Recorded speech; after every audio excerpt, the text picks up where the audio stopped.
So in this video, I'm going to be talking to you about how your self-esteem affects how much money you're going to make in your life. And this is a concept that I just thought was absolutely absurd when I first heard about it. That how is it something that, something in your mentality or maybe in your character or maybe in your mental framework can affect how much money you make. I used to think that making money is about strategy and the right business model and positioning and leadership and, how many presentations you're going to do and what type of business you are in. That's what's going to decide how much money you're going to make. What does self-esteem have to do anything with making money? And boy, was I wrong. And I heard Dan Pena talked about this, that the reason you don't have money is because of self-esteem. Because you lack self-esteem, you lack self-worth, and you have low self-esteem. And I did not even know what self-esteem was. And I asked him this question at the seminar, and he responded by saying that self-esteem is how you feel about yourself. And it was still not clear to me clearly what that is. And so I'm going to make a point and illustrate what he actually meant and how self-esteem actually affects how much money you make. Think about it. Let's say you make between $2,000 to $5,000 and you want to make $10,000 to $15,000. And you're really frustrated with where you are and you want to go to the next level. You want to double your income and you want to make, $15,000 to $20,000, for example. You would notice that you haven't actually applied for a job or a role or taken up a career where you can make $15,000 to $20,000. So it's not like you were trying, you were actually doing the presentations. You haven't even applied for it. And the reason is because you don't feel that you deserve that amount of money in a month. You have a criteria set in your brain subconsciously, and it's been programmed through school system. You need to go to Harvard. Top lawyers in the country make that much. Doctors make that much. Top engineers make that much. Employees in Tesla make that much. Employees in Google makes that much. So the media channel, the school channel, and how much did my parents make, that, and what was the standard of salary that was there in the neighborhood, all of that shapes your paradigm. And at each threshold of income, you will have self-esteem barriers. And I noticed this when I was asking for about $10 million with one of the largest banks in UAE. And the whole room was shaking. I was sitting on the table and the whole room was shaking. And the noises in my head became so loud that it was almost like I can't even hear the person in front of me. I couldn't even see the person in front of me. The noises became so loud. What makes you think you can ask for that much money? Sounds of my relatives were actually ringing in my brain. Things that I heard when I was 4 years old, 5 years old, or when I was in ninth grade, when I flunked ninth grade, and my whole family was like pressuring me, what are you going to do in your life? And this and that. Like all of these noises started to ring in my head. And so many insecurities around career, and my jaw started to become tight, my throat became frozen, and my whole body froze up, my shoulders became tight, and I was like, what the hell is this? I have never had such reactions, physical reactions, in my life. And the reason I was having these physical reactions is because I'm operating way outside of my comfort zone, way outside.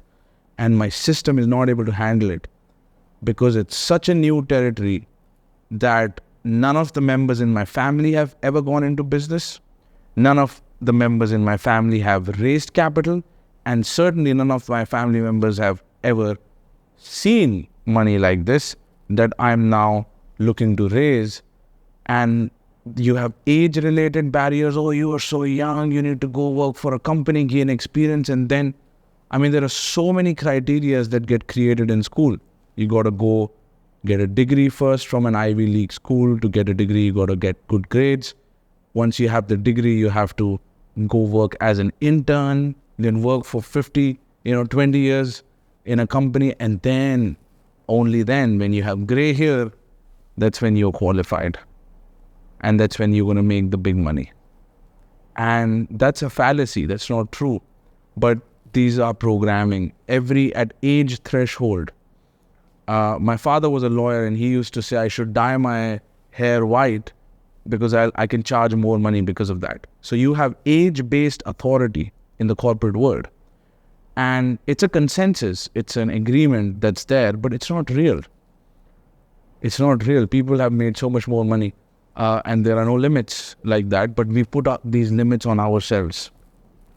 And the society puts limits on ourselves, and due to which we have a lack of self-esteem. Whatever money that you want to make, let's say you want to make $1 million. Have you positioned yourself in a career where you can do that? Where there is even a possibility? How many people did you talk to who have made $1 million, and have you sit down with them and exactly ask them strategically, even if you had to pay them, like strategically, how did you do it, step by step? And another example that Dan Pena gave in one of his seminars was Raising Capital seminar, and it's on his website, where he says where he dismantles this common belief. The common belief, the conventional wisdom is as follows. The conventional wisdom, this is not true, but this is what is believed in the world, that there is little money in the world and there are too many people who are running after it, who are chasing it.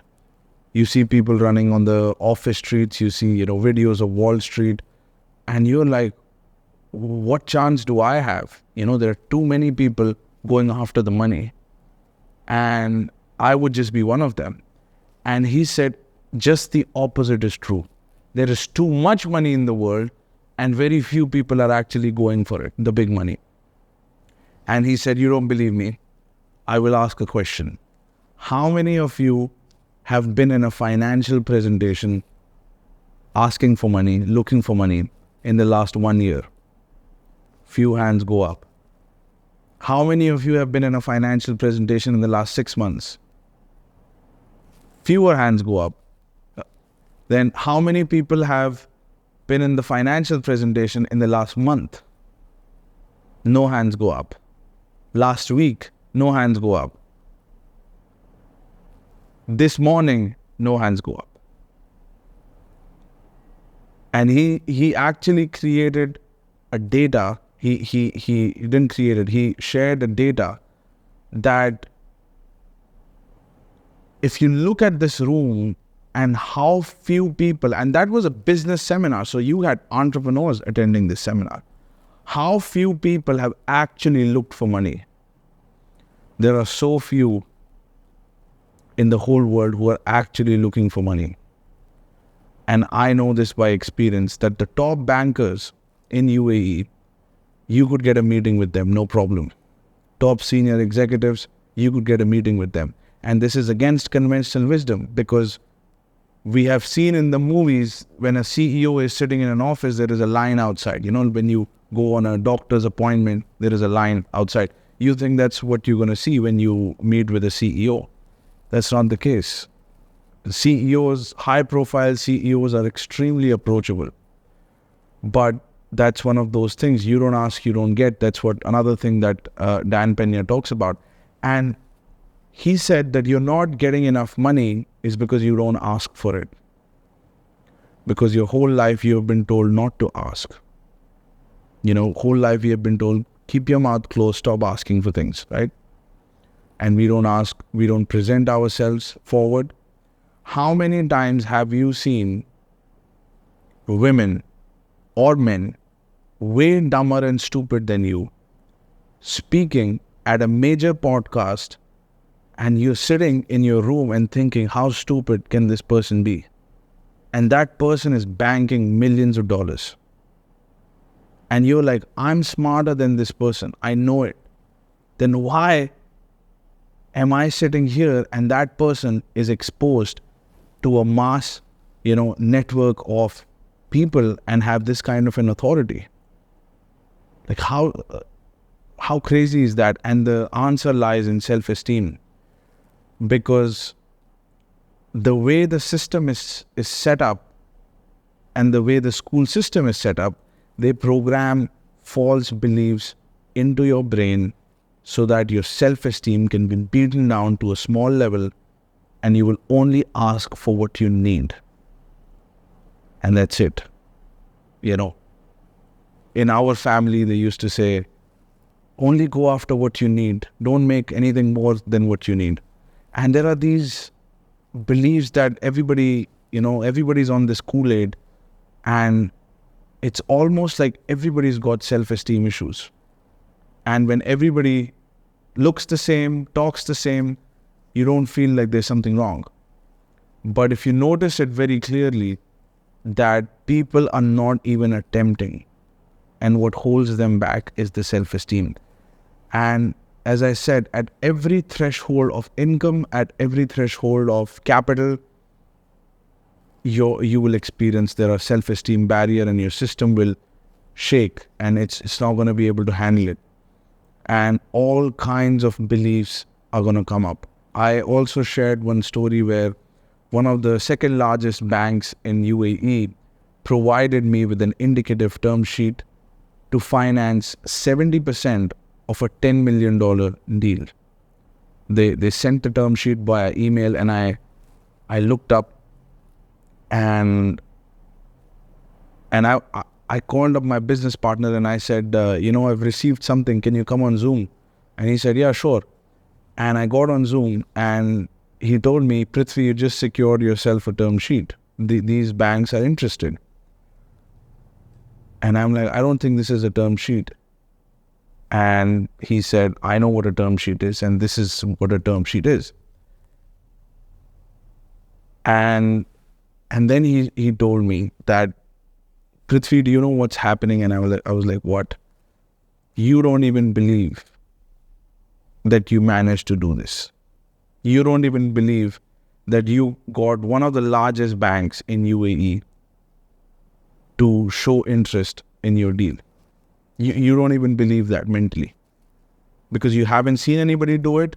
You haven't heard anybody do it. You certainly did not think you would be able to do it. And suddenly you discovered this power that was in you and you didn't know you had it.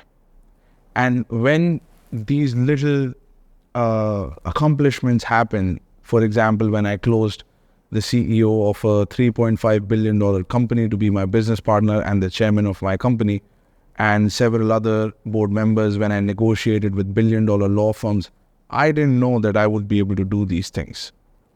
I had no idea if I would be able to do these things. I was just doing them. And I was feeling sick to my stomach, but I was just pushing. Because everything inside of me was resisting to the steps. And I had noises, loud noises in my head saying that this cannot work, this is not going to work, this is not. And it was just like a ringing noise, like a mantra. This is not going to work, this is not going to work. So, like in the nights, I would have these ringing noises of my brother, of my relatives, of my family members, of my teachers, of my friends.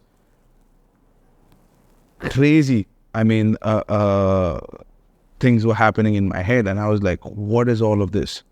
And this happens when you're outside of your comfort zone. If I go back in my comfort zone, I'm not going to experience any of this. This will only happen when you step outside of your comfort zone.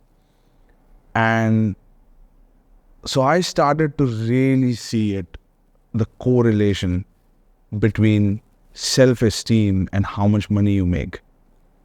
And magically, it was almost like as I started to let go of these beliefs, examine these beliefs, and really make myself understand that this is not true. The people who were around me, the teachers, the relatives, and the parents and all of that, they themselves had insecurities. They themselves had low self-esteem. and they were projecting that onto me. It's not that they were worried about me, they were worried about themselves, and hence they were worried about me. And they were looking at me from the lens they look at themselves. And it was all around me. When you live in a neighborhood where the average income is between $1,500 to $2,000, a certain ideologies of people, they always gather together. People who think the same way, they are all the time together, right? Birds of the same feather flock together. Just like that, entire neighborhoods are organized around ideologies. So if you were born there, in the school, it's the same. You come back home, it's the same. Everywhere, it's the same thing. What was your package? What was the salary package? Oh, he got 2,000, he got 1,500, he got 3,000, he got 2,000. Like, how can you even dare to dream about 15,000, 20,000, let alone 15 million? You would become a laughing stock. So the words would not come out of your lips, and you would never go for that opportunity. And again, all of this comes back to self-esteem, and which is shaped by your environment. And as I started to hang out in different environments, as I started to hang out more and more with the CEO of the $3.5 billion company and several other board members who had run $400 million companies, who had raised $350 million, who had worked on billion-dollar deals, suddenly everything, it was almost like my whole brain was rewiring. My whole character was rewiring. My definitions of what was possible, what was not possible, all the limits to my skills and everything was just getting dismantled, and I was able to see things, envision things that I could not see and envision before. Because the boundaries of what's possible, what's not possible, was shaking and crumbling. And I realized that the limitations were put on me came from my environment.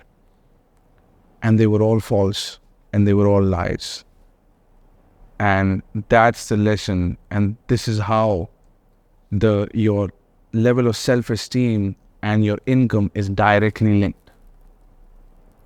Because you could get any amount of money if you just went into the market, you start having a lot of conversations, you could make an obscene amount of money. But we don't do that. We don't make presentations. And because we have self-esteem issues. If you want 1 million followers, or if you want, a lot of people to know about you, you could just go on a podcast, but you don't do it because you wouldn't know how you would come across, yada, yada, yada. You have, these issues mentally. You have inhibitions and limitations placed upon you by the society and the environment. So that's the video on how self-esteem is linked to your income and the amount of money that you're going to make. If you like the video, hit that subscribe button, and I will talk to you soon.